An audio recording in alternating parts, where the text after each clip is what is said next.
Всім добрий вечір.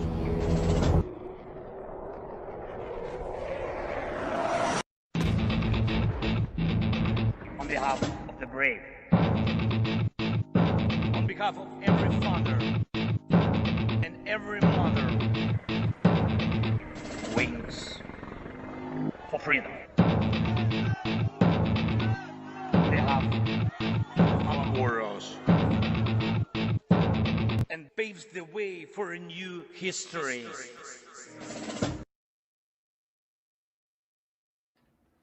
Hello and welcome to Tochnyi Weekly, the show that gets behind the headlines to discuss the Russian invasion of Ukraine. We have a great show for you today. Please, if you could, first hit the like button and also subscribe to our YouTube channel. It really helps us out. We also promote some of our material on Twitter and Blue Sky. So if you guys do the social media thing, you can check us out there. And we also have, of course, our website, tochnyi.info. That's where we publish articles, we publish interactive maps, and all the in-depth stuff that we're doing in our research department. So please do check out the website at tochnyi.info if you're interested in some of the topics we talk about today. We cover things in a lot more depth over there. First, of course, I will, as always, present the news. That'll be followed by our report from Mr. German aid to Ukraine. That'll be followed by our Russian economy report with Stanimir. Then we'll cover any extra stuff that happened this week. And then we'll get to your questions, chat. So if you guys in chat have any questions during any of the segments, feel free to type your question in chat. And towards the end of the broadcast, we'll do our best to answer. If you're watching the broadcast after the fact, you can leave a comment. We'll do our best to cover those. We've got a big backlog. I think we might do a dedicated video of all the YouTube comment questions. Okay, so without any further delay, I will go ahead and present the news. These are the main headlines as of October 5th, 2025. Overnight strikes targeted major industrial facilities deep inside Russian territory, with regional officials confirming incidents in both the Orenburg and Perm regions. In Orenburg, the Укрнефть oil refinery was hit, according to the independent outlet Astra. Footage circulated online appeared to show at least one drone descending onto the site, after which thick black smoke rose above the plant. According to the regional governor, there were no injuries and production at the refinery continued without interruption. In the Perm region, the Azot chemical facility temporarily halted operations following an attack late Thursday evening. Locals reported hearing two loud blasts near the complex, and video shared on social media included a bystander claiming that 3 drones were involved. Both the refinery and the chemical facility are situated roughly 1,500 kilometers from Ukraine's border. The refinery is owned by businessman Mikhail Gutsariev's Sofmar Group and is among Russia's key industrial plants, with an annual capacity of 6.6 million tons. It produces around 30 different petroleum products, including motor fuel, aviation fuel, diesel, bitumen, and heavy oils. The Azot facility is operated under Uralchem and is controlled by billionaire Dmitry Mazepin. It is the only site in Russia manufacturing certain advanced chemical compounds such as higher aliphatic amines, sodium nitrate, and crystalline sodium nitrate. Don't ask me what any of those do. The plant also produces volumes of ammonium nitrate, urea, nitric acid, liquid ammonia, and nitrate salts. Ammonium nitrate is widely used in farming as a fertilizer and also serves as a component in explosive mixtures. In the early morning of October 4th, drones hit the Kyiv oil refinery in the town of Kyiv in the Leningrad region, located around 800 kilometers from the front line. The Ukrainian outlets Exile Nova and Supernova shared images and video from the scene, while Russian channel Astra reported that a fire ignited following the strike. Kyiv, also known as Kyiv, maybe stick with Kyiv guys, is one of the country's largest refineries. The facility has already been struck on several occasions, including in March and September of 2025, as well as in March of last year. Ukraine's state-owned gas operator reported on Friday that Russia had carried out its largest strike yet on the country's gas infrastructure since the start of the full-scale invasion in 2022. The attack overnight marked an escalation from Moscow in their attacks on Ukraine's electricity grid, which causes Ukraine to endure repeated waves of strikes that leave millions without light and heat during freezing conditions in winter. Naftogaz, the state energy company, said that a wide portion of its production facilities sustained damage, with some sites also hit so severely that operations were critically affected. The chairman, Serhiy Koretsky, emphasized the scale of the destruction. According to the company, roughly 35 missiles and 60 drones were launched at targets in the Kharkiv and Poltava regions. While a number of these were intercepted, others reached their targets. Ukraine's energy ministry confirmed that power outages occurred in several areas, although it did not disclose further specifics. On September 29th, Ukraine's unmanned systems forces released footage showing an FPV drone striking and destroying a Russian Mi-8 helicopter. The precise location of the operation was not disclosed, nor was the frontline sector identified. The last confirmed case of an FPV drone hitting a helicopter was in August of 2024, when Ukraine's security service used a similar drone to down 2 Russian helicopters in Russia's Kursk region. According to the commander of the Unmanned Systems Forces, the operation took place on the morning of the 29th of September. Initially, he reported that the drone had destroyed an Mi-28 helicopter, but later corrected the identification to an Mi-8. Supporting aerial footage showed multiple drones in the area during the strike, with a Russian Ka-52 helicopter visible nearby as the Mi-8 was hit. In the provided footage, a Russian serviceman can be seen opening the doorway of the aircraft just before the strike. Ukraine carried out an operation on the 27th of September near the village of Tambukhan in Russia's Stavropol region, resulting in the destruction of 3 officers from the Russian National Guard. The statement was released through the agency's Telegram channel and said the mission was conducted with assistance from the Caucasus Liberation Movement. According to the report, the targets were a lieutenant colonel who commanded the avant-garde special forces units, along with his aide and driver.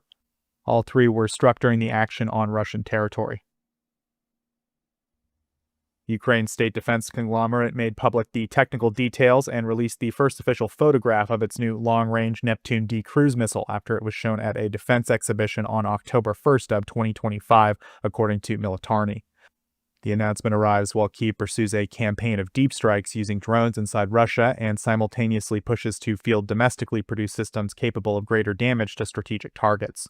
Ukrborimprom disclosed that the Neptune D is fitted with a 260-kilogram warhead, an increase of 110 kilograms over the anti-ship variant, a change intended to boost its effect against land targets.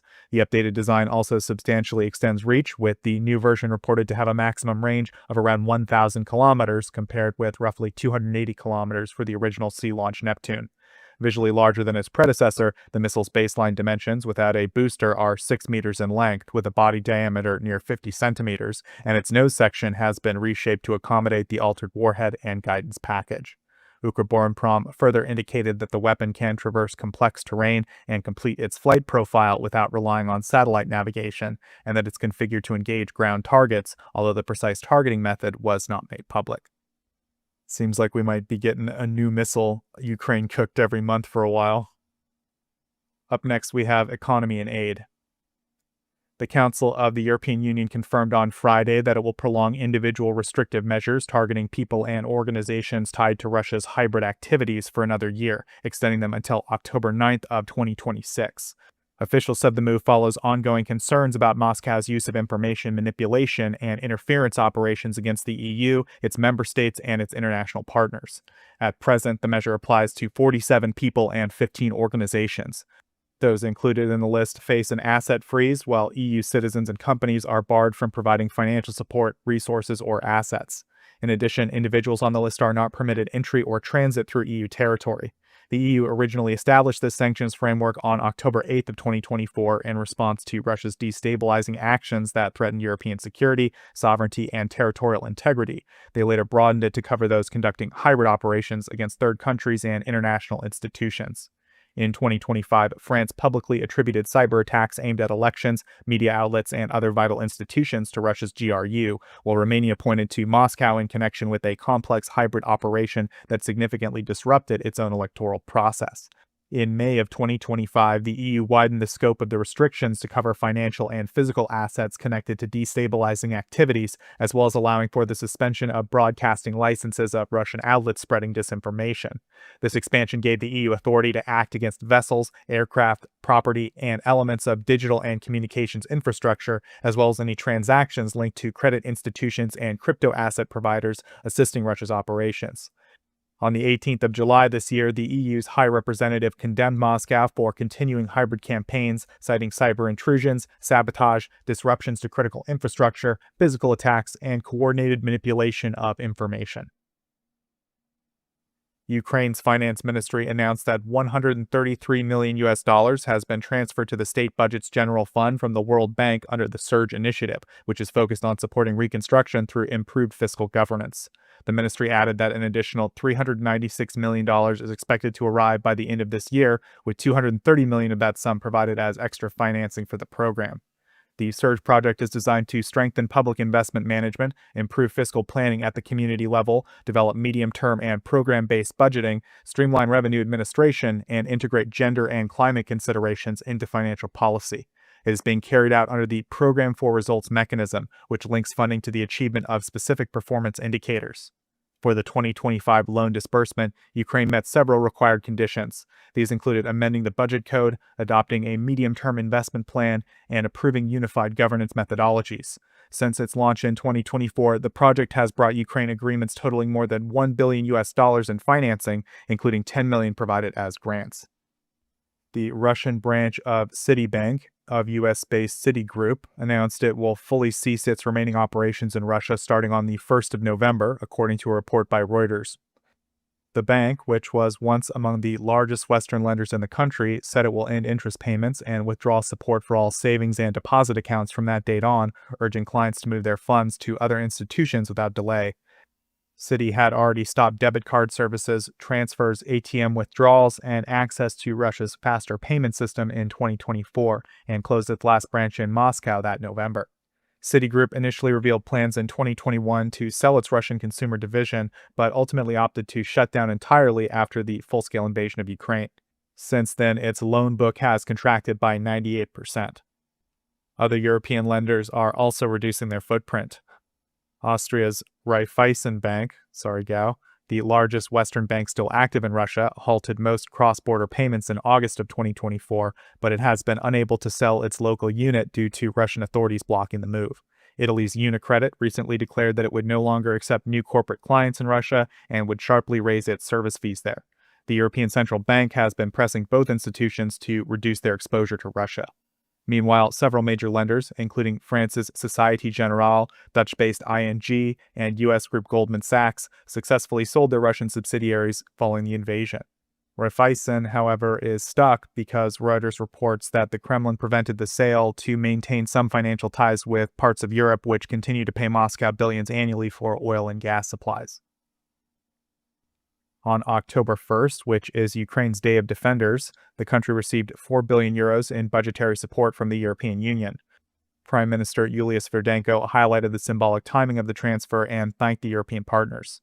According to Ukraine's Ministry of Finance, the EU has been the largest provider of direct budget aid since the full-scale invasion, with overall assistance now totaling €62.5 billion.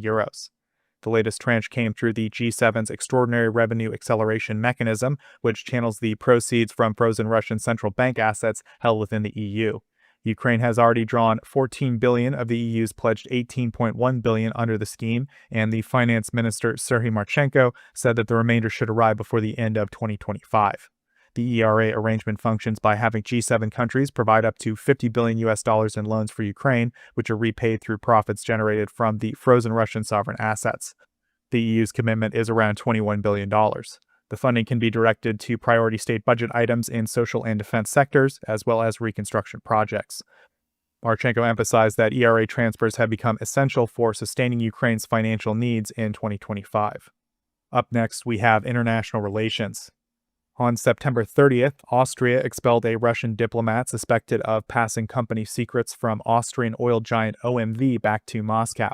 The individual, who was stationed at the Russian embassy in Vienna, departed the country after Russia refused to lift his diplomatic immunity, which prevented Austrian authorities from pursuing a full investigation. The case stems from a meeting between the diplomat and a former senior employee of OMV, during which Austrian intelligence believes sensitive documents were handed over. Officials declared the diplomat persona non grata, but have not specified the extent of the information which was transferred. The Austrian magazine Profile reported that the former OMV employee most recently worked for the Abu Dhabi National Oil Company, which is a shareholder of OMV. OMV, which is Central Europe's largest oil company, ended its long-term gas supply agreement with Gazprom Export, which had originally been due to run until 2040. The company said that Gazprom had committed multiple serious breaches of contract, noting that Russian delivery stopped on the 16th of November of 2024. Ukraine has formally severed diplomatic relations with Nicaragua following the Central American country's recognition of Russian control over Ukrainian territories under occupation. The foreign minister announced the decision on social media, stating it was a direct response to Nicaragua's move to acknowledge Russia's claim on Donetsk, Luhansk, Zaporizhia, Kherson, and Crimea. He added that by aligning itself politically with Moscow, seeking to legitimize the forcible seizure of Ukrainian land, and opening an honorary consulate in occupied Crimea, Nicaragua had positioned itself as a supporter of Russian aggression. According to the Nicaraguan outlet El19 Digital, on the 30th of July, President Daniel Ortega sent a letter to President Putin expressing full recognition of Russia's sovereignty over the occupied territories. The letter also reportedly voiced solidarity with Russia's struggle and framed it as resistance against NATO. On July 31st, Ukraine's foreign ministry demanded an immediate official denial from Managua if the reports were inaccurate, warning that silence would be treated as confirmation. This was followed by no denial.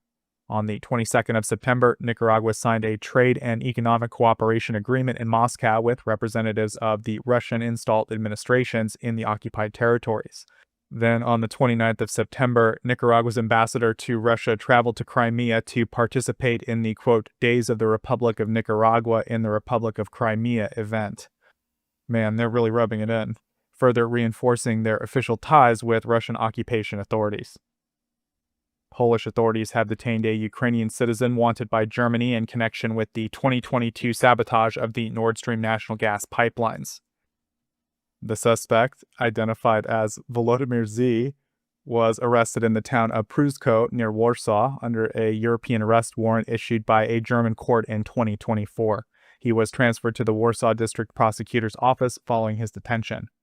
The man's lawyer argued that there are no legal grounds for extradition to Germany, citing the ongoing war in Ukraine and the fact that Nord Stream is majority owned by Russia's Gazprom.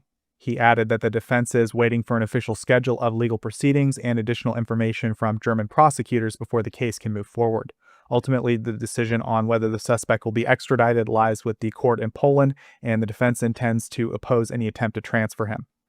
German authorities claim they have uncovered evidence tying the suspect to the pipeline blasts. Investigators allege that in September of 2022, the man, who is a diving instructor, departed from the German city of Rostock on a yacht, conducted an underwater dive, and planted explosives on the pipelines. German media reported that he had been living in Warsaw for several months. A European arrest warrant was issued for him in June of 2024, but he was not detained at that time because Polish prosecutors had yet to verify his location. In August of 2025, another Ukrainian citizen, Serhiy Kuznetsov, was arrested in Italy on suspicion of involvement. He's accused of being aboard the yacht used during the sabotage and coordinating the operation, although he has denied the charges, claiming that he was in Ukraine when the incident occurred. The German authorities state that they will continue to search for additional participants in the attack. And last item this week, the oil tanker Boracay, identified as part of Russia's Shadow Fleet, resumed its journey toward the Suez Canal on October 3rd after being held since the 27th of September off the French port of Saint-Nazaire, according to marine traffic records. No public explanation has been given for why French authorities allowed the vessel to continue on its way. The Boracay has been linked to unexplained drone flights over Denmark last month, some of which occurred near military facilities, part of a wider series of aerial incidents across Europe attributed to Russian activity. French forces first intercepted the ship in the English Channel on the 27th of September, later boarding it after finding irregularities regarding its registered nationality and noting the absence of a valid maritime flag. At the time, the vessel was flying under Benin's flag and previously operated under the name Pushpa. French authorities placed the ship under detention along with its captain and first officer. Both were later released and returned to the tanker, although the captain, reportedly a Chinese citizen, must appear before a French court on the 23rd of February. Prior to its detention, the vessel was bound for Vadinar in India, where the Nayara energy refinery is located. The Boracay is subject to sanctions imposed by both the European Union and United Kingdom. French President Emmanuel Macron previously described the operation as an example of France's resolve to confront Russia's Shadow Fleet, which he estimated provides Moscow with more than 30 billion euros annually. However, he also cautioned that French authorities had not investigated potential links between the tanker and the drone flights over Denmark. The prosecutor in Brest, Stephanie Kellenberger, confirmed that the ship had initially been stopped due to questions over its nationality and its refusal to cooperate. So I guess they didn't actually detain them over the drone issue. They detained them for these paperwork and flag issues. And that's the last item for this week. We will now move to the next segment. Yeah, hello guys. Next segment, that would be me. As always, I will now present this week's most important news from Germany regarding Ukraine. And first of all, I want to start with a clarification on something. On Monday, plenty of bigger accounts on Twitter and other social media platforms reported that Germany would deliver 2 Patriot fire units to Ukraine by the end of the year. While this is certainly great information in general, this is by no means news, and I have no idea why everyone was copying from each other and stating this as breaking news. Because this is no news at all, neither when it comes to the delivery itself, nor when it comes to the time frame provided.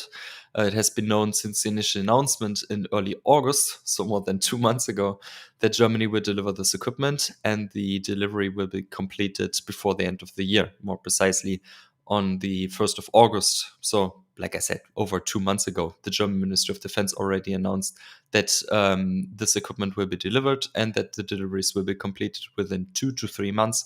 So that would be at latest by November. So yeah, this for me at least is just another reminder that we all should be very careful about where we get our daily news from.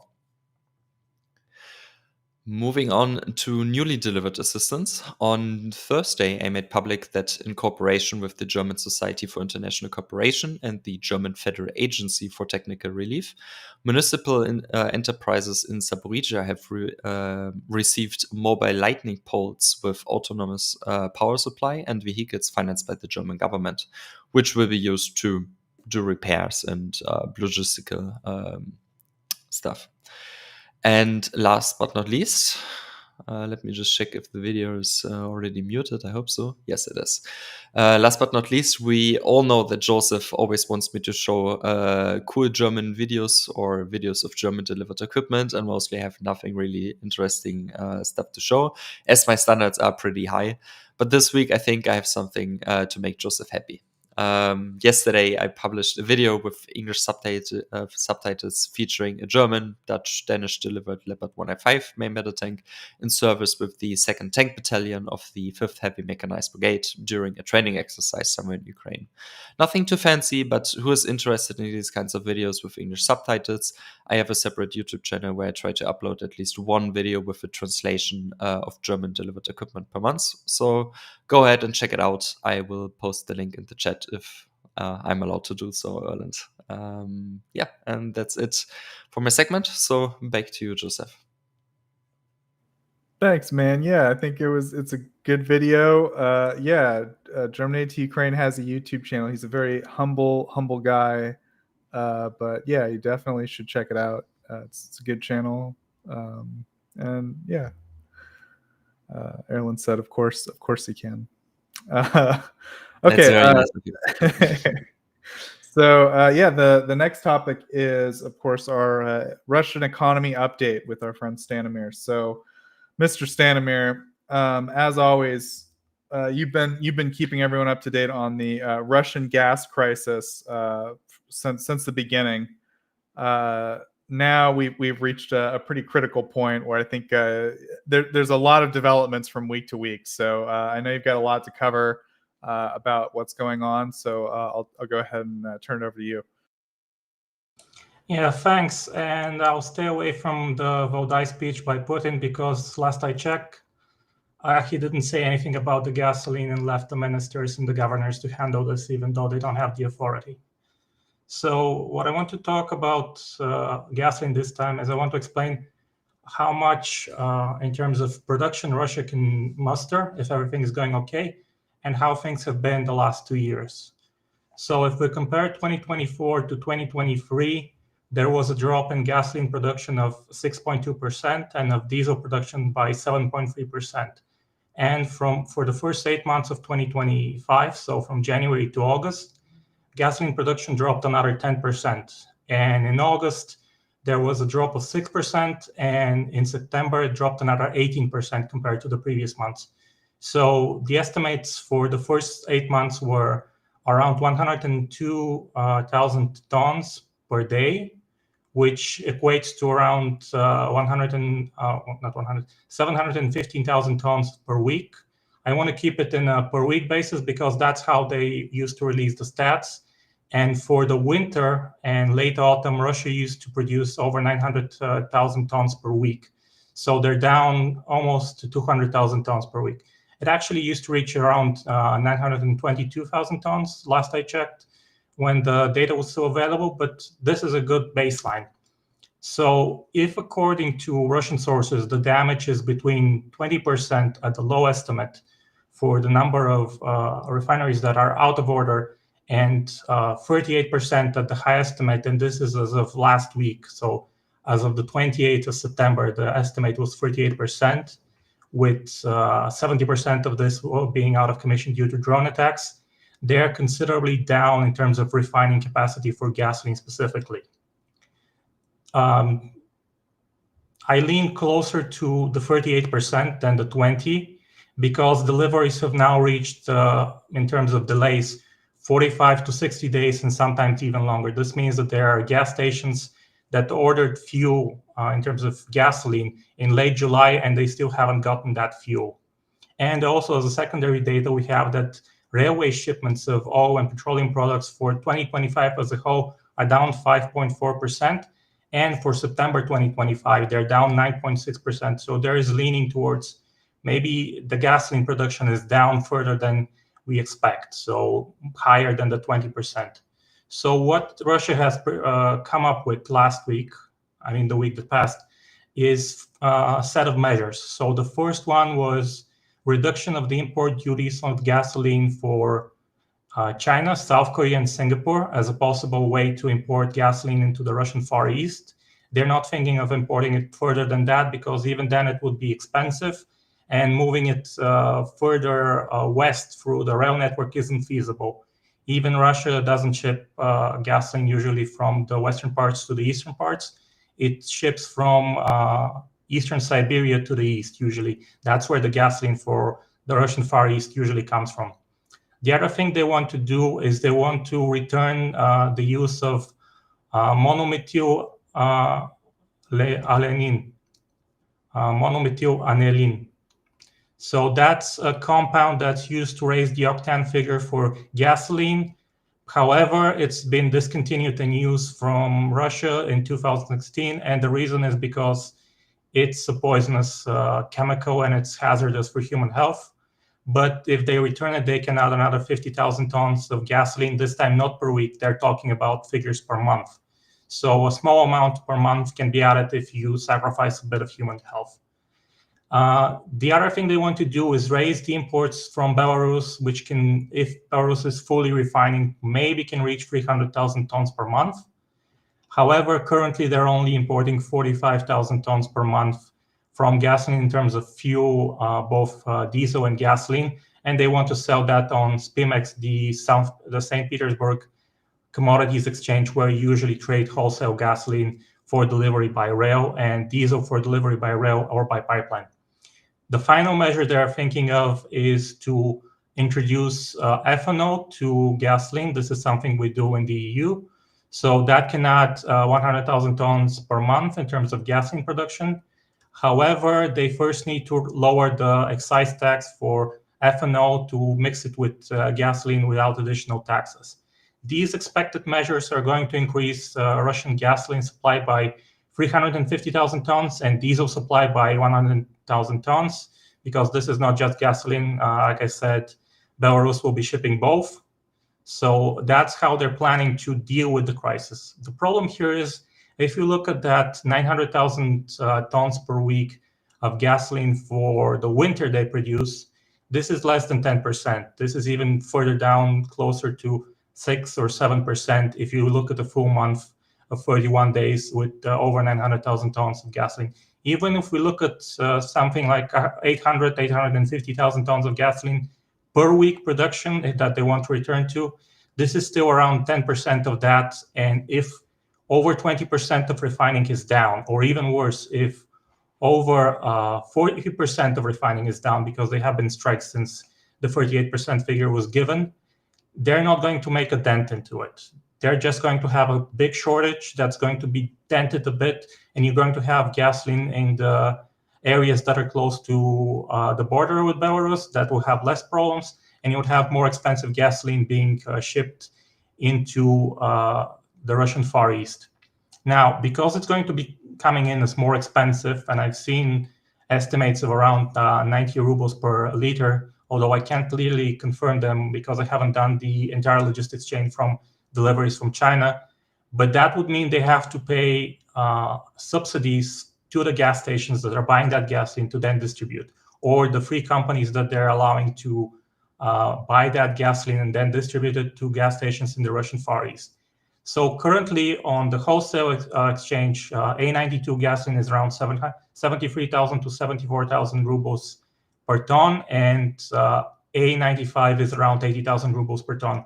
That is estimated at 57 rubles per liter for A92 and 61.5 rubles per liter for A95. That is because Russian gas stations expect that they get out of each ton of gasoline around 1,300 liters of gasoline when they buy a ton. Now, even if we look at the more realistic prices that are coming in at over 100,000 rubles for ton that the depots are selling at and that are being available for buyers in the Russian Far East, those are closer to 77 rubles per liter. Now, gas stations sell it at a higher price, over 80, and sometimes it reaches even 100 because they're not always being able to get it so cheaply, especially in the Far East, especially in the northern parts of the Far East. But if it's 100,000 rubles per liter, it's 77 rubles, but because they also have costs in terms of transportation and operating costs, if they want to make a profit, they have to be selling at well over 80 rubles per liter. And still, that would mean that the Russian government will have to add some subsidies for that imported gasoline to match the prices that they want to see people getting in it. And they want to see it getting it at around 60 rubles because that was what it was back at the start of August before everything went crazy. Now, I want to also address a few things about the Russian gasoline crisis that I've seen floating around, which I don't think should be repeated. And the first one is it only has to hit Moscow and St. Petersburg for it to matter. And I have to say that Moscow and Moscow regions have had issues for weeks.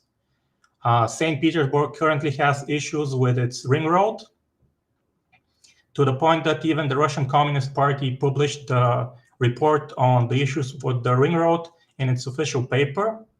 And this should illustrate how powerless Russia is to actually providing a quick fix to the problem like this. Because there is also big tolerance, there isn't a big tolerance between, in terms of shipping of oil that's being drilled in, and also shipping it to refineries for refining. If that refining capacity goes offline for a long term, they might not have the ability to store this oil, and they might have to actually decrease their oil production or increase exports, although what we've started hearing is that their pipelines might not be able to move that much supply from oil producers if the refineries are not actually refining it. And that means that they will have to be forced to shut down some oil wells. And this is, again, an implication that they cannot easily fix this issue, even though it's impacting their production of oil, their revenue from petroleum products, and that it's hitting the two main cities in Russia, that being St. Petersburg and Moscow, and it's hitting it significantly enough to make it in the news regularly. The other thing that I hear is that it's just the independent gas stations, and I want to say that no, it's not. In Astrakhan, for example, Gazprom has not had gasoline at its gas stations for a while now, and it's a big problem. In a lot of places, the big chains have serious issues. Moscow saw shortages from both Lukoil's chains, that is Lukoil and Teboil, and also Tatneft, which is run by the Tatarstan Neft oil company, didn't have gasoline also. There are similar issues with Lukoil in Kursk region, and as of this evening, in the center of Ivanovo, which is the center of Ivanovo Oblast, they also have issues with no gasoline at Lukoil gas stations. It has gotten to the point where if it hits, it might eventually hit everyone, even the big producers. And if they don't have ready supply in depots nearby, they're just not going to have gasoline. And for the small producers, small chain operating in Murmansk, in the Murmansk region, actually described the fuel purchase as a fight for fuel at the refinery. The second to last thing I want to discuss is the 360 gas stations, or 2.6% of Russian gas stations that are offline. That statistic gets used a lot. However, it's 2 weeks old, and if we're going to go with the actual number of gas stations in Russia, 2.6% would be something like 780 gas stations. I think in that case, it was because they were covering a limited number of gas stations, not all gas stations, the consulting company that made that assessment.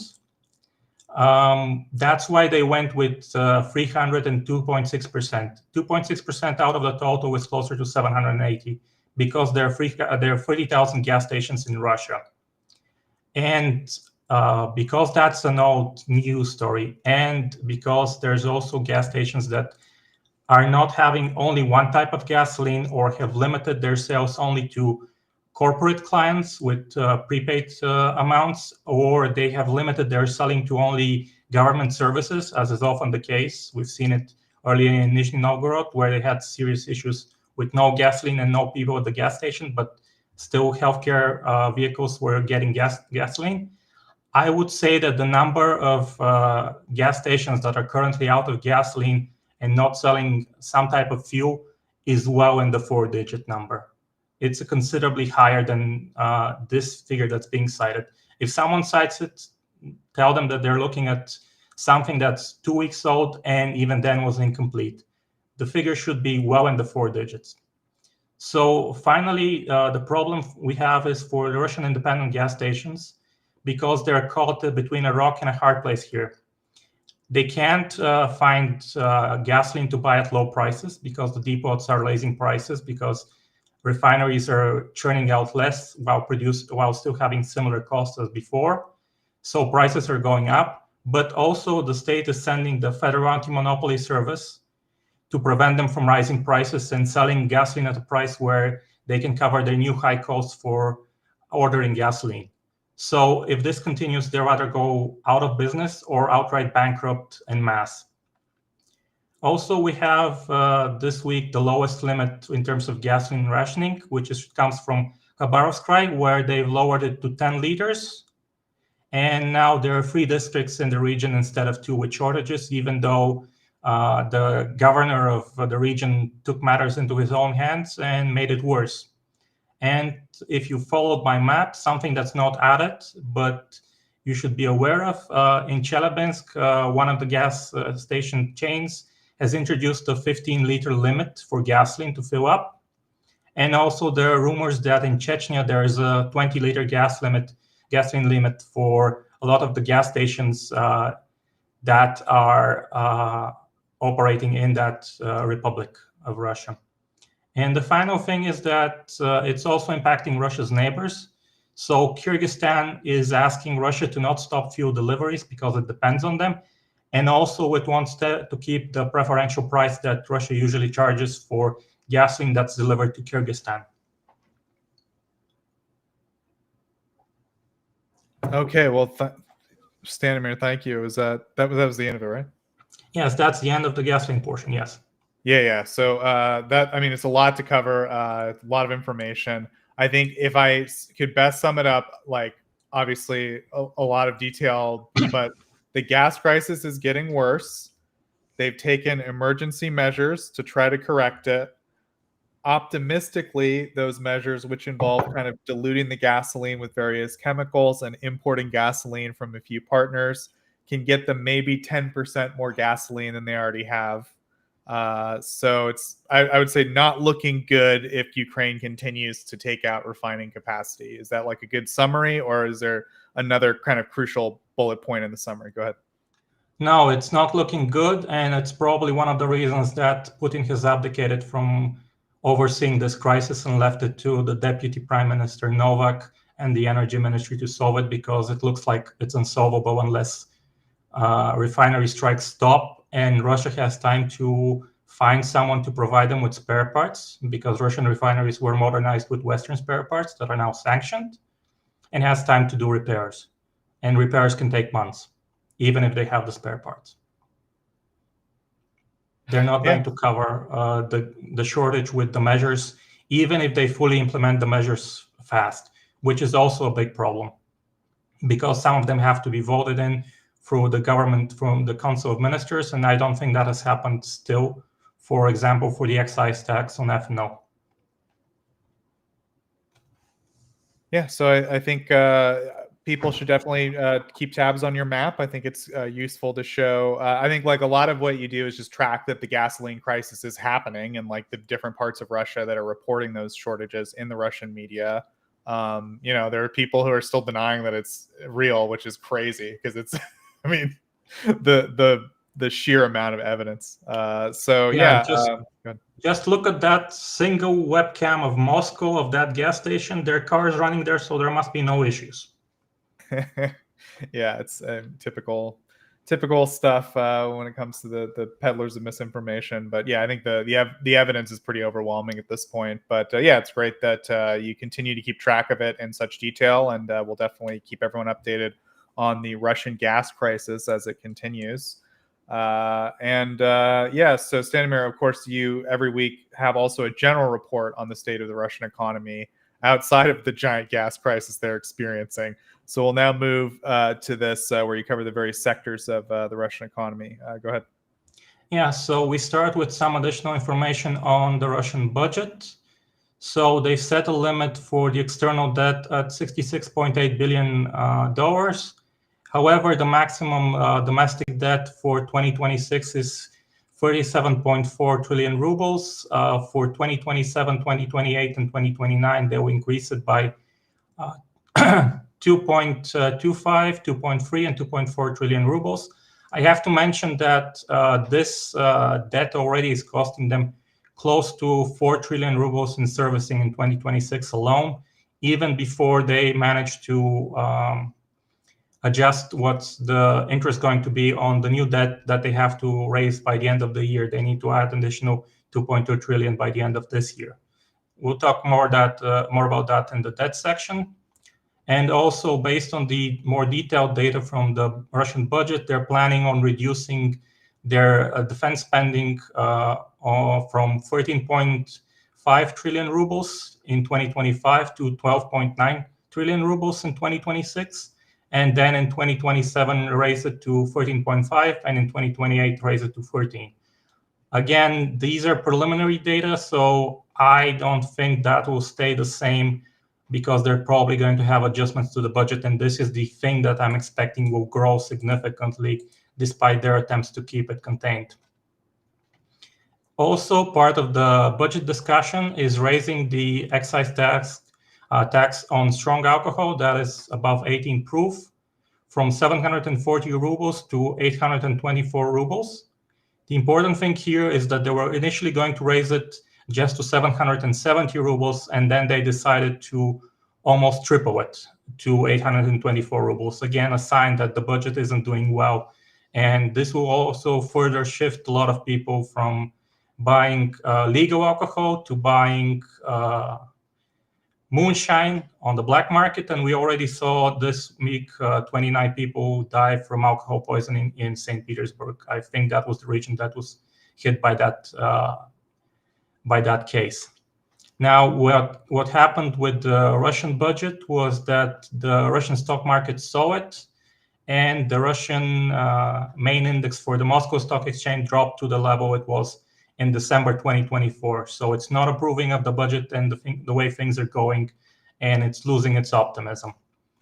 Also, we have figures for unemployment in Russia. It reached a new low of 2.1%. This is a historic low of almost 1.6 million unemployed, and a labor force of 76.5 million people. As part of these discussions, they decided to raise the minimum wage from 22,440 rubles to 27,093 rubles in 2026. This is expected to impact 4.6 million Russians who receive salaries below that sum. Yes, there are Russians who have to live on minimum wage, and it's not pretty for them. Even though they get the biggest increases, that usually doesn't cover their increase in costs, because the index of the poor, which only encompasses essential services and foods, rises a lot faster than inflation, almost twice the official inflation. And when you look at it unofficially, it gets even worse. Also, they're planning on making life harder for foreign agents with imposing a income tax of 30% for them, a lot higher than the rate for everyone else. And the pensions for retirees for 2026 are scheduled to be increased by only 7.6% on January 1st, which means that they expect inflation to be in that range. If it's not, they're going to have to do an adjustment in April, probably. Now, when it comes to proposals from the Russian Duma, the Committee on Budget and Taxes is proposing they end the VAT exemption for Russian domestically produced software.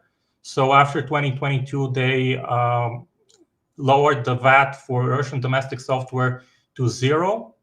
And this was as an idea to make Russian companies switch to Russian domestic software. But now they want to remove that exemption, and they're planning on raising 2.75 trillion rubles by 2028 from this if they change it in the 2026 law. And we have Russian railway data for September. The loading decreased by only 3.3% to 91.4 million tons. However, for the first 9 months of the year, it's down 6.7% to 830 million tons. So September was relatively good compared to the rest of the year, but it still was worse than 2024, which has been a trend for Russian railway loading. We had data from the Ministry of Economic Development. It estimated that for August, the GDP growth came at 0.4%. However, after they accounted for seasonal trends, they adjusted the GDP growth in August to just 0%. So technically, according to their calculations, it didn't grow.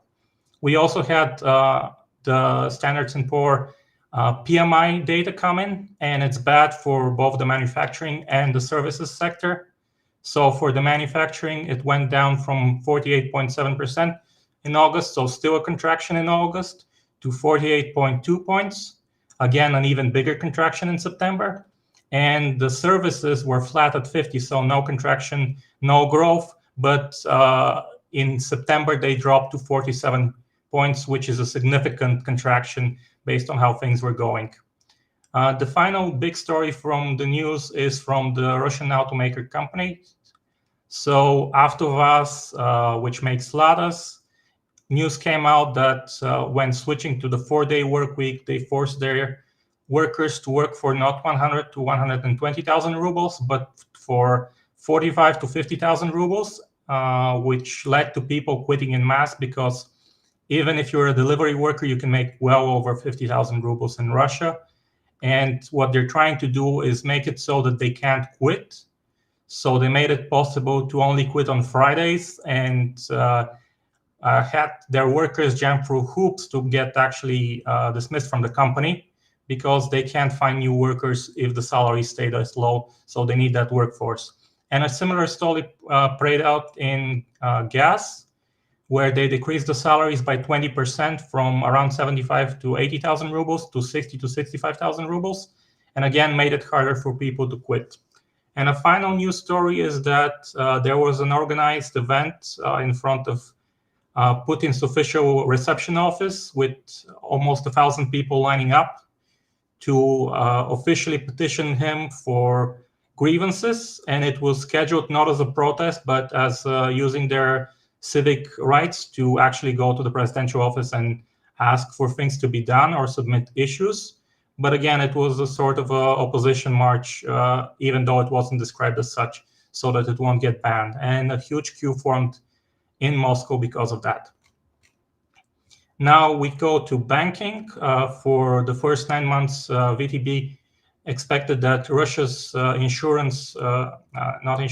mortgage issuance decreased by 1/3 to 2.6 trillion rubles. In September, it was 3% higher than in August 2025, but it was still 11% lower than in September 2025 or 2024.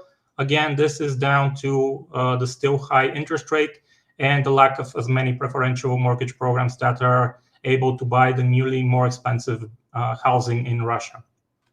Also, another interesting thing that was brought up by a few people, Bank, which for those that don't know, serves the Russian defense industry. It was one of 4 major private banks that went bankrupt and had to be nationalized several years back. It had to be recapitalized for a second time this year with 30 billion rubles from the budget. And the reason for that is because the worsening performance of its clients, which means the Russian defense industry is getting bad at servicing their debts, even with so much money being thrown at it, which is why the bank is not doing well. We don't have full information about the financials of the bank because they're now a state secret, but this is not a good sign if you have to be recapitalized twice in the same year by the Russian budget.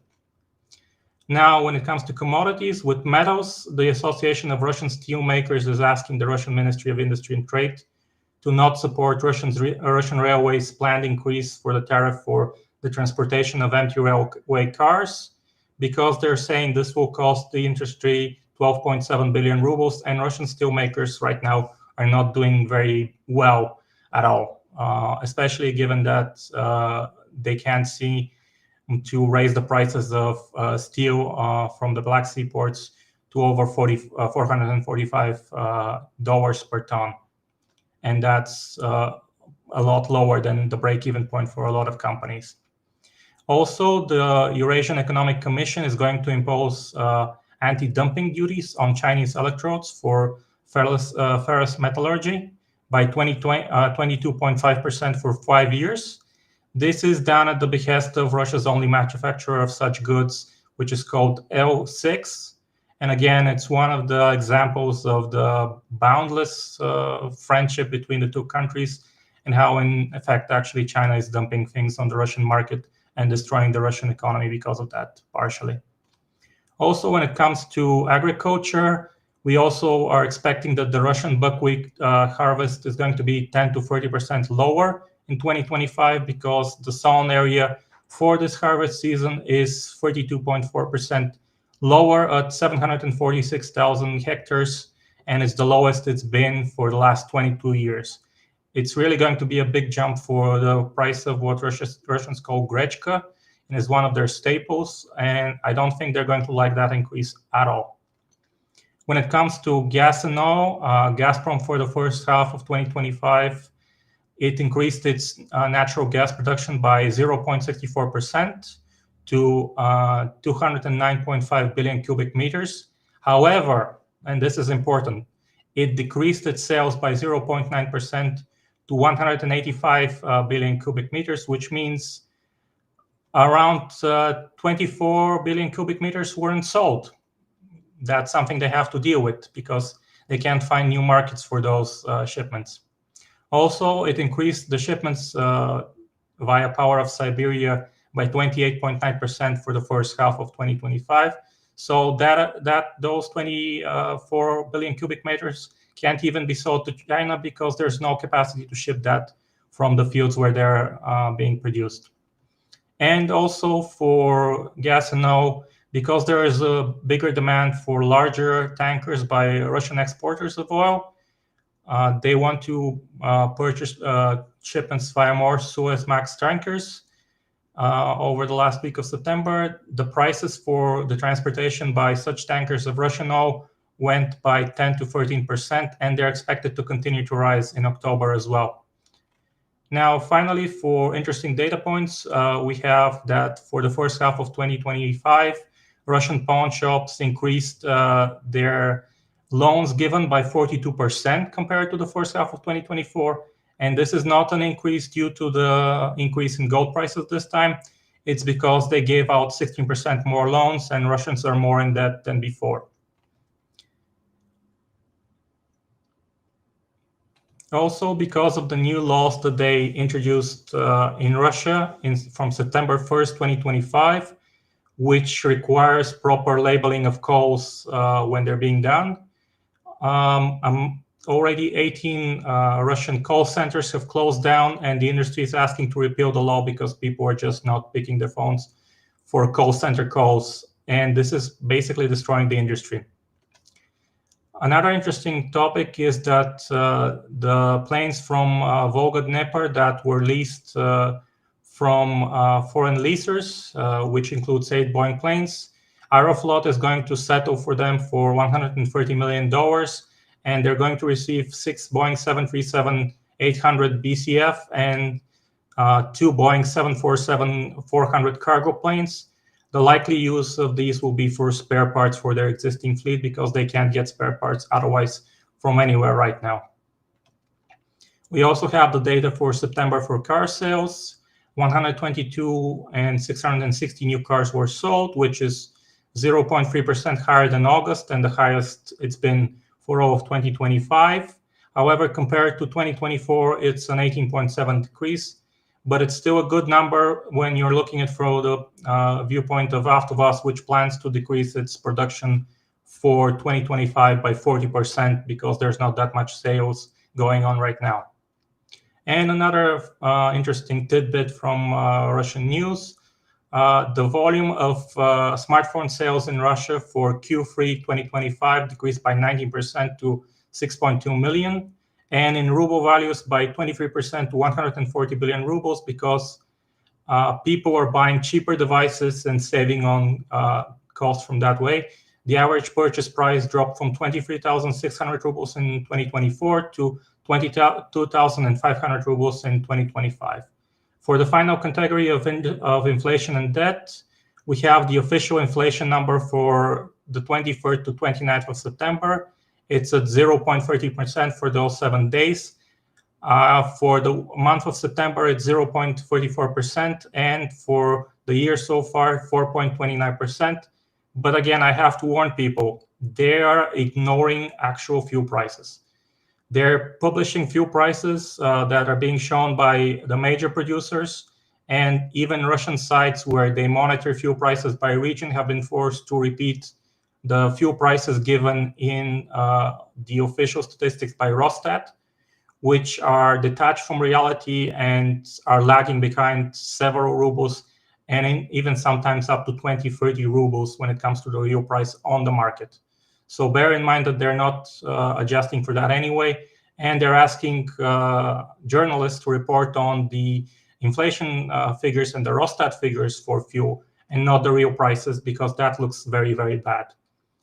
Also, when it comes to debt, they had 2 auctions. The big auction, the first one, managed to sell 211 billion rubles. However, another interesting thing happened here. The yield went up again by 0.3%. So we're now over 15%, and we're at 15.18% in terms of yield, and it's expected to further grow as they need to raise another, as I said, 2.2 trillion rubles in debt this year. And the second auction was smaller at 20.6 billion rubles, where the yield went up a bit to 14.62%. And I think that's it for me for this week in terms of Russian business news. Okay, well, thank you, Stanimir. It's a lot of data points to track, but I think it paints a pretty general picture of consumers being squeezed, businesses being squeezed, and the war economy sort of picking winners and losers, and the state and the situation is not looking good for most major industries in Russia. I think that's like I don't know, the best general summary I can make because it's a lot of different data. And I think another thing that you brought up is like unrest seems to be getting worse. People are getting more vocal about how bad these problems are. Especially for the gasoline problems, they're very vocal. And also I want to say something that I forgot to mention. For Russian farmers, it's getting even worse because wholesale prices of diesel are actually 20,000 rubles higher than the Spimex price. at probably 90 to 95,000 rubles per ton, which is eating into their margins. They had an okay, compared to how bad it could have been. They had a slightly decrease in the harvest this year and in terms of agriculture. However, this is eating into their margins, and they're not being able to find fuel at an affordable price because they can't compete for lots at Spimex, and they have to buy from depots, which are asking them, like I said, 20,000 or 30,000 rubles higher per ton, which is a lot of money for them, especially with subsidies being cut for the next year. Yeah, so as always, thanks for your update this week, and we'll definitely look forward to the next update. It feels like everyone this week has just so much information. There's just so much to cover. Thank you, Stanimir. So the next topic is just like some extra stuff. The first is I think Ukraine hit another one or two facilities in the time when I made the news report to the next morning. So I don't know, just Ukraine just continues to hammer at Russian infrastructure. The gas crisis will likely get worse as a result of this, but they're also hitting like key chemical plants and things like that to try to hit like certain pressure points in the Russian war economy. The other topic I wanted to bring up was there was a Russian attack on Ukraine that was pretty bad. There were allegedly 550 drones used. 5 people lost their lives, and Poland scrambled jets to protect their own airspace. There's been relatively, I would say it's been a somewhat regular occurrence for like Poland or Romania or other bordering countries to put up jets when there's a big drone attack from Russia. Like, that's not totally unusual, but it used to happen maybe once every few months. Now it feels like it's happening pretty often, almost like every few days or something. So it seems like the frequency of these really intense attacks that are getting to the point where NATO have to put up aircraft to like monitor it are getting worse. And yeah, I don't know, just in general, it seems like the strategic exchange between Russia and Ukraine is with drones and missiles is getting more intense. So yeah, that's pretty much all I had for extra stuff this week. Did you guys want to say anything about the current state of like the strategic drone war, I guess, that you don't feel is getting enough coverage? I think we can see Russia trying to target areas that are definitely with less protection than certain targets, and to an extent they're having more success with that. And I want to comment that there was quite a lot of fuss in the media about Ukraine having basically worse statistics against ballistic missiles than previously, and it was suggested that this was due to the Russians updating their ballistic missiles. But I think that was highly misleading, because the statistics that Ukraine is giving out doesn't specify the attempt rate of interception. And the Russians have definitely they've changed their targeting. And I think that the main reason for why more ballistic missiles are coming through is because they're hitting less protected areas. Maybe Colby also saw that. I guess you saw that, Colby. Yes, and in John's absence, I'll just kind of reiterate the points that he's been making on Twitter, that there's really nothing novel about what's happening right now. Since the beginning of the war, there's been a continuous evolution in the tactics, techniques, and procedures that both sides use. There continues to be software changes made on the Russian side to flight profiles, and again, tactics that are being employed on their side, and the Ukrainians do the same thing. You update your software so that you can have a better success rate of intercepting incoming missiles.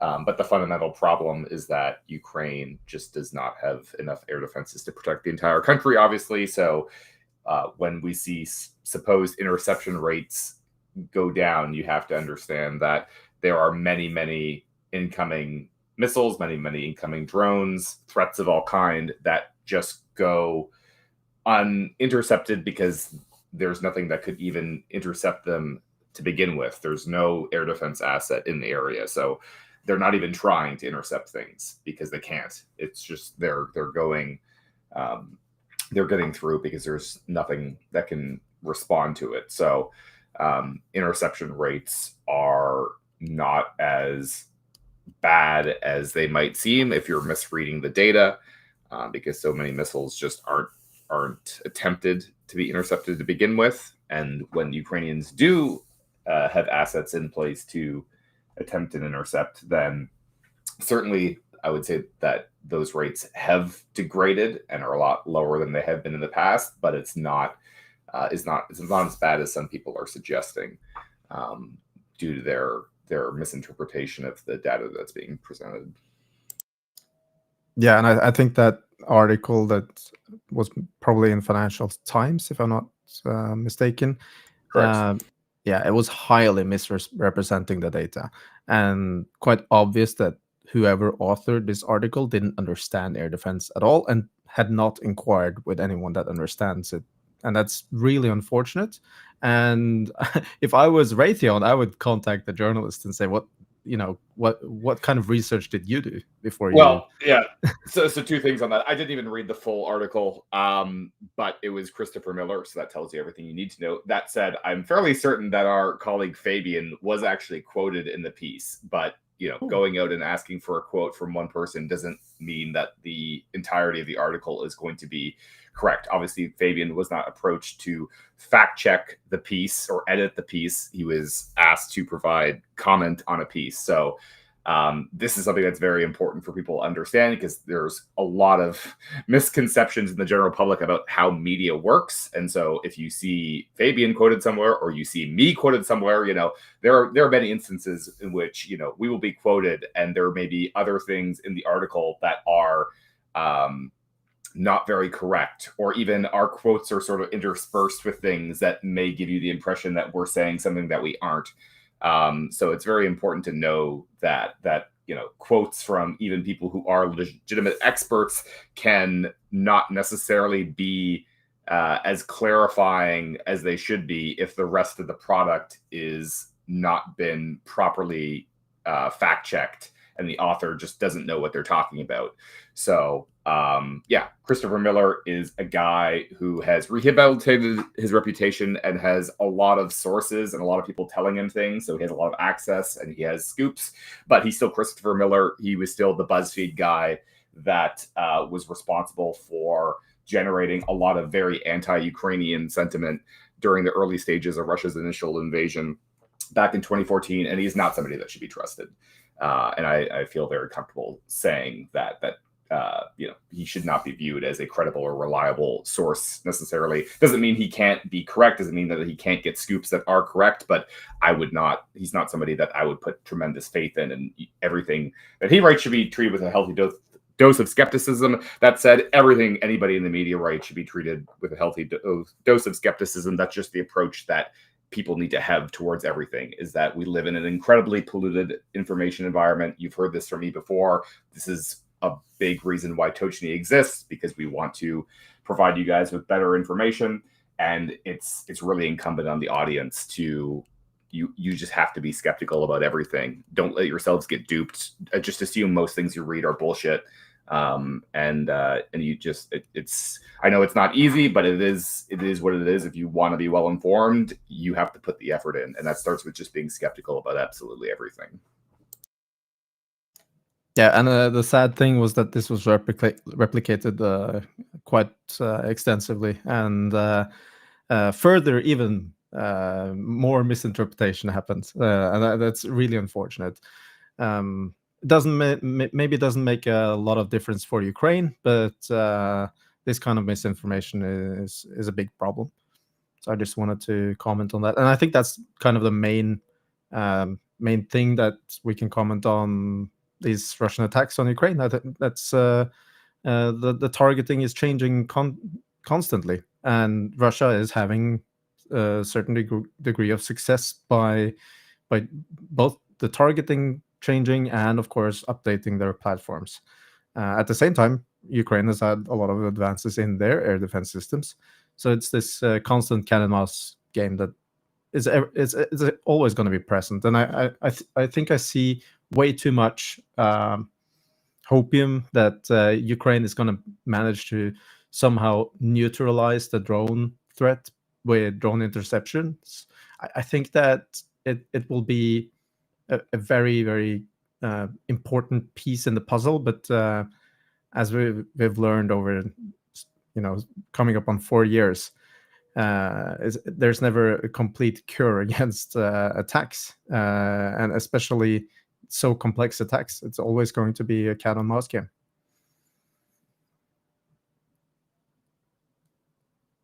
Yeah, it's these attacks are really sophisticated, and there's a lot of drones and missiles in the air. And I don't envy the people who have to figure out how to defend the airspace every night, man. So I think we can move to Q&A. But first, Mr. Erlend, we wanted to plug a couple of things. First, we went over it last week, but we thought we'd just give everyone a quick little update and just share it with you guys if you weren't aware. It got pretty good coverage, I would say. It got circulated a lot on social media, so we're really happy about that because a lot of people have been working hard on it. Basically, a group of our researchers built an interactive map that tracks something called the Human Safari, which is a zone in Kherson, particularly this area, where the Russians have said, like, any civilians caught in that area, like, well, oh well, and they do sadistic drone attacks knowingly on civilians in those areas.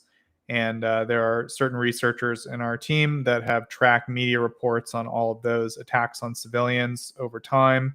And they've made this interactive map that is both in 3D, and then it has a fourth dimension of time where you can see the reports. And then every report that you every circle you kind of move on your mouse on has all the sources, all the media reports that explain what happened. And it's large number of attacks on civilians in Kherson, and it's a really evil. And there's a lot of people working really hard to document this horrible atrocity. And thanks to everyone on our team who's working on this, because I think it's a really powerful way to show people like what's going on. And I think I'm like happy for them that it had as much circulation as it did. Yeah, and I just wanted to repeat that this project is going to continue. There's going to be more updates, and we hopefully are going to add precise geolocations to this as well, because these are real events that happen in the area where you see the dot, but the precise position here is randomized somewhat, and that is because these dots represent reports from the police and also the local authorities, emergency.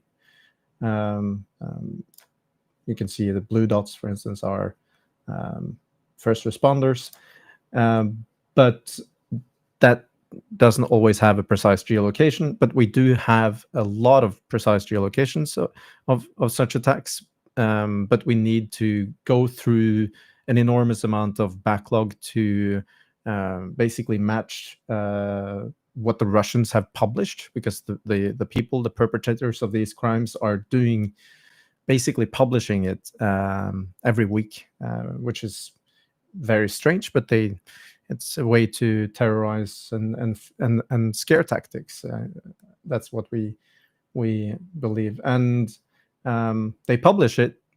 We have lots of geolocations, but they are in Andrew's map and not necessarily matched up with these strikes.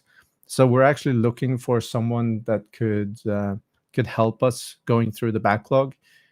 There's also other areas affected. We have only focused on Kherson here, where the problem is most prevalent. But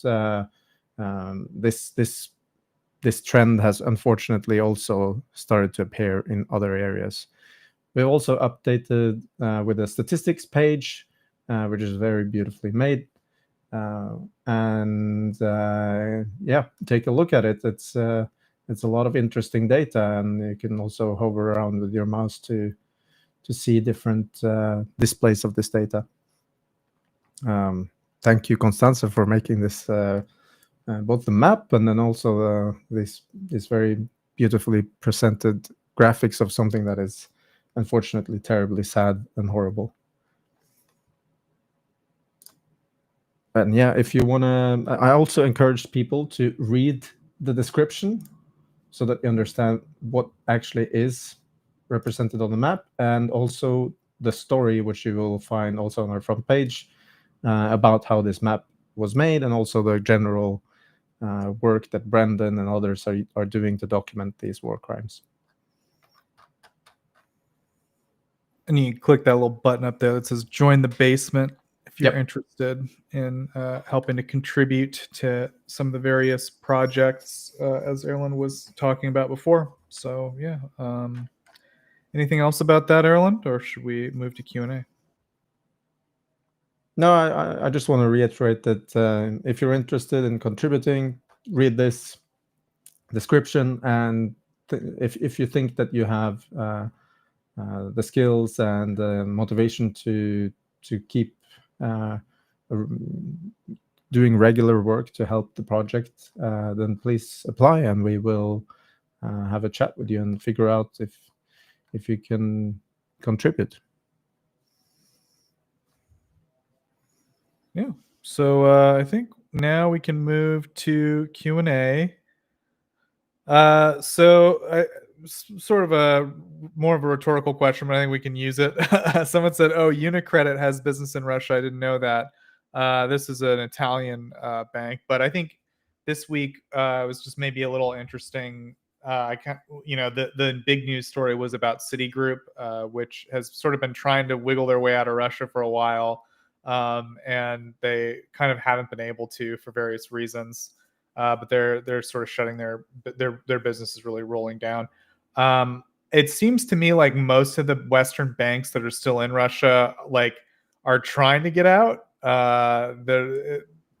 But just for various reasons, they're having difficulties. The sanctions have made it so those banks don't really want to interface with Russia on any level. But they've tried to minimize their losses. Go ahead, Stanimir. I can say something about UniCredit and their strategy to get out. So they've decided that in 2 months, they're going to stop accepting new clients. First, they're going to raise their prices for corporate customers 5 times, then another 2 times in these 2 months. So they'll increase their prices 10 times, and they're trying to get people to leave, just to stop using them as a bank. I think Raiffeisen Bank and OTP will remain the last foreign banks from the European side in Russia. Raiffeisen because it's being held hostage, and OTP because of Hungary, probably. Yeah, that's a good way to put it. They're being held hostage. Yeah, so I don't know. That's kind of the general story. It's kind of an interesting situation with the foreign banks that are still in Russia, kind of trying to get out. I assume, Stanimir, they have sort of contractual obligations to serve their clients, but if they don't have any clients because their prices are bad, then they're okay. Is that kind of the idea? They're kind of trying to fulfill their contractual obligations, but also exit the country. Is that the idea? Yeah, UniCredit is trying to scale down and make it so that no one does banking with them, and someone else will acquire them. They're making it unattractive to do business with them, and that's what they're saying when they're saying we're increasing prices, because someone increasing prices 10 times in 2 months is unheard of, and they weren't cheap to begin with. Yeah, so I don't know, just kind of an interesting little side story and all this craziness going on in the Russian economy. And yeah, as you said, there's like one bank that's sort of being held hostage, which is kind of an interesting story too. That I kind of, even the news article I quoted from, like, couldn't resist like getting into that stuff because it's just kind of interesting. And then there's a little bit of talk about German Aid to Ukraine's YouTube channel. Yeah, highly recommend people check that out. And then someone had another question for Stanimir. Can you explain again why diesel is different? I thought that diesel is even more dangerous because most tractors and other agrarian vehicles use it. Yes, but the thing is, if they cut exports of diesel, they've now partially cut them. So companies that are traders can't sell diesel, only companies that produce diesel. So only the big refineries can export diesel. But there should be enough diesel in terms of production, even if 40% of the refining capacity is out, because most of it is refining capacity in Western Russia, whereas diesel, 60% of it comes from the Volga region.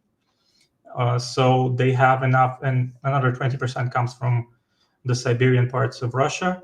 So they have enough production to keep enough diesel within the country for agricultural use. However, because it's being exported and because trading it, there's less of it being traded on the St. Petersburg Stock Exchange. So the relative trading price that people use from there is so high.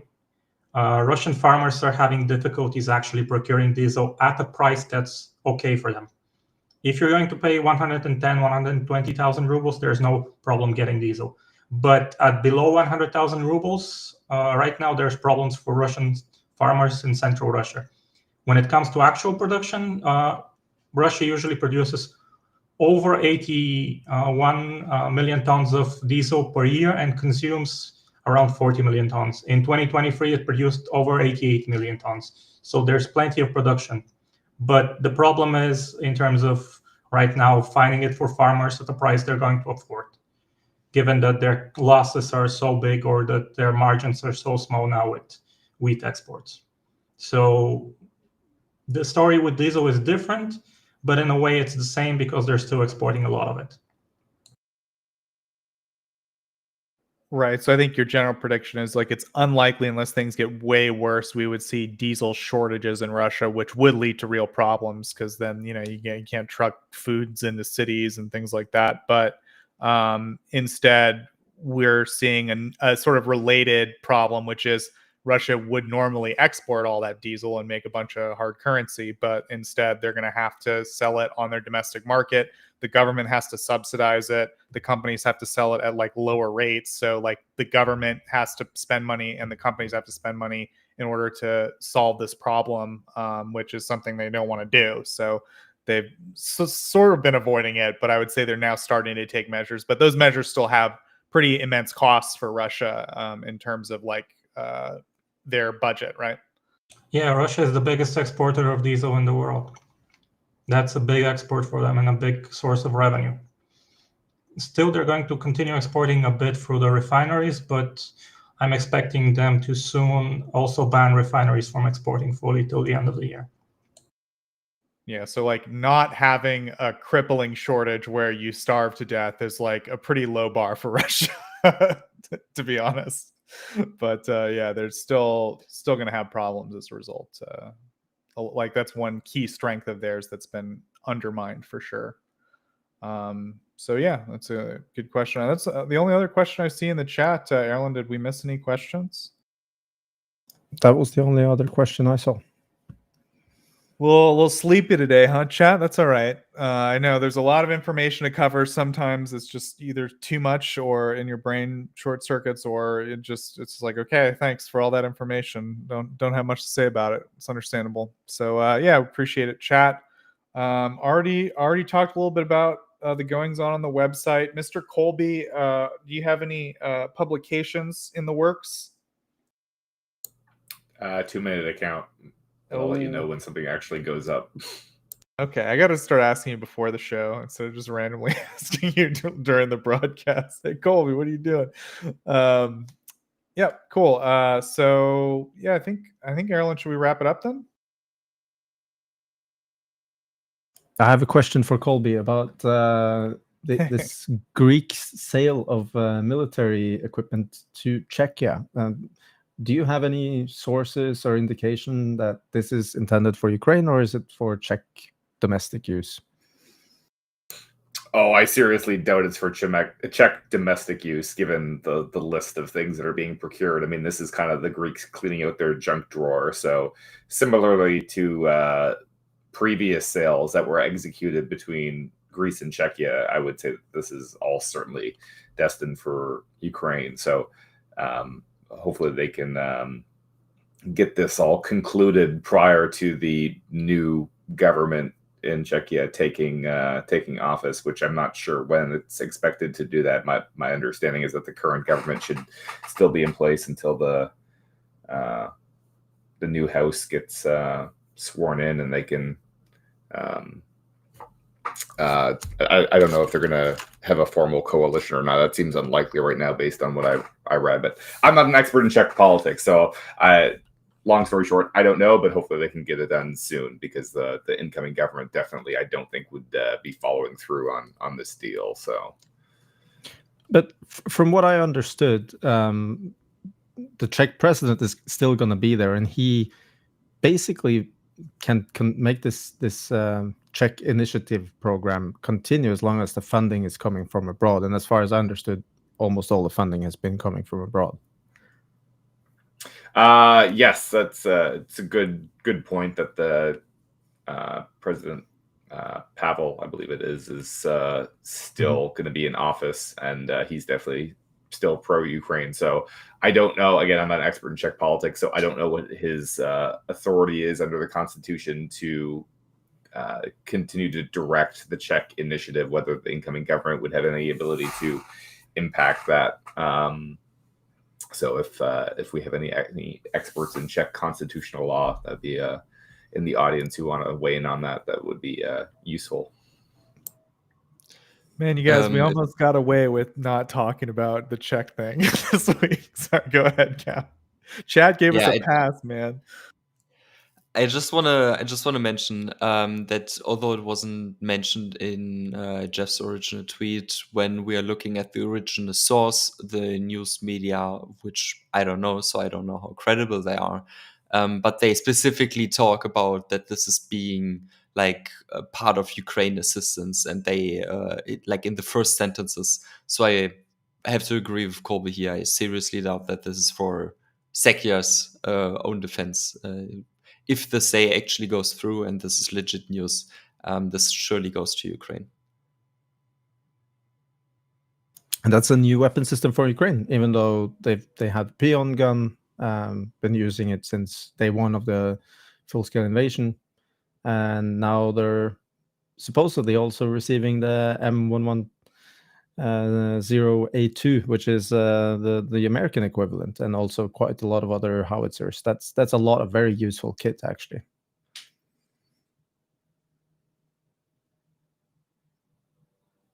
So I think we covered this a little bit, but yeah, Kellen asks thoughts on the Czech elections. Do you think the ammo initiative will stop?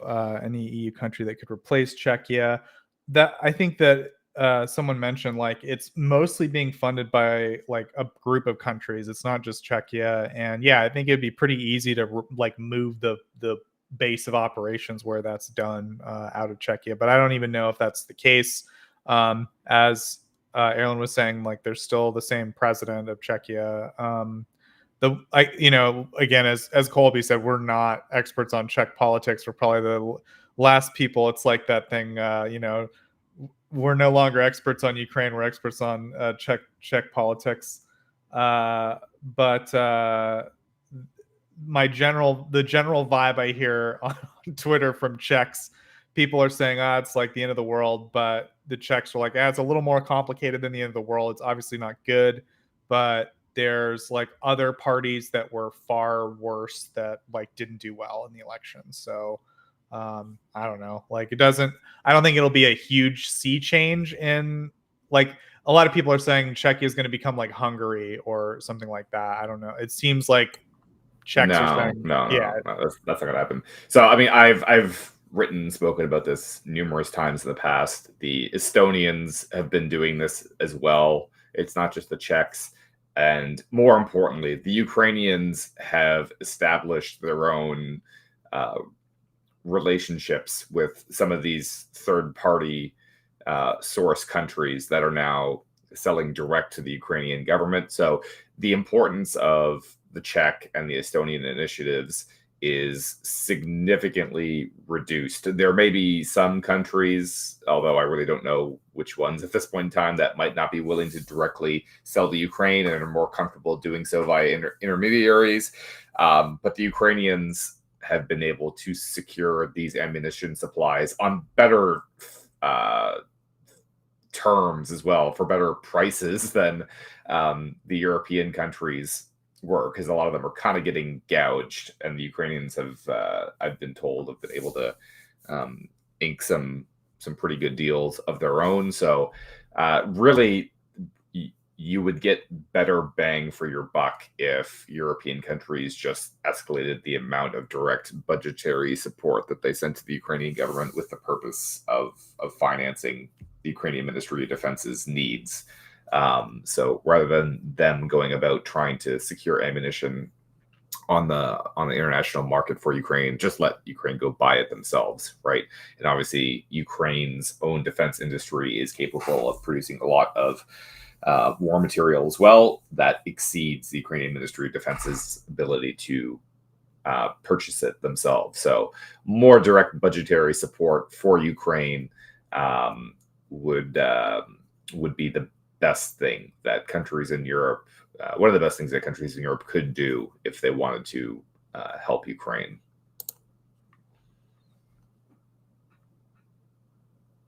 Yeah, I think I agree with that, and it's all good points. And as far as like the political situation in Czechia, what it means for like Ukraine's future in the EU and all that, I think we're just going to have to see. But I'm hearing from some people in Czechia who comment on the matter that like it's a little more complicated than just like it's the worst case scenario. It's not the worst case scenario. It's obviously not good, but I think that's about all we can say about it. So yeah, I think that's all the questions. So I think we'll wrap up here. Yeah, Erlend?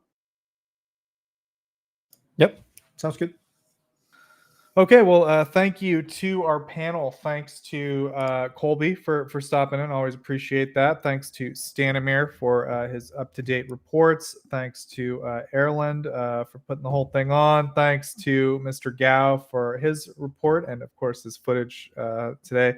Thanks to myself. I'm contractually obligated to thank myself for some reason. And then thank you, chat. We appreciate you being here. We appreciate your questions. If you guys got questions, we'll do our best to answer them. So yeah, you're always welcome to ask. You can leave questions in the comments as well if you're watching the stream after the fact. Thanks to everyone who follows us and supports us by liking and subscribing, and also by checking us out on Twitter and Blue Sky. You can also go to our website, Tochnyi.info. That's where that cool map and all those cool graphs Erlend pulled up earlier were. So it's always a great place to check out. And we'll see everyone same time next week, 2100 Kyiv time. Slava Ukraini. Heroim Slava. On behalf of the brave.